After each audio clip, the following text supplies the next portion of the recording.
ایک مرتبہ سبحان اللہ سبحان اللہ۔ حبیب خدا کی ضرورت پڑے گی، شہ انبیاء کی ضرورت پڑے گی۔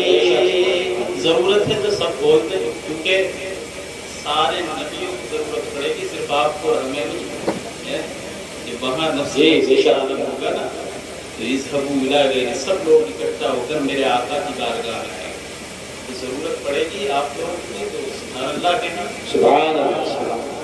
حبیب خدا کی ضرورت پڑے گی، شہ انبیاء کی ضرورت پڑے گی، حبیب خدا کی ضرورت پڑے گی، شہ انبیاء کی ضرورت پڑے گی، قیامت میں اپنے ہو یا غیر سب کو، قیامت میں اپنے ہو یا غیر سب کو، میرے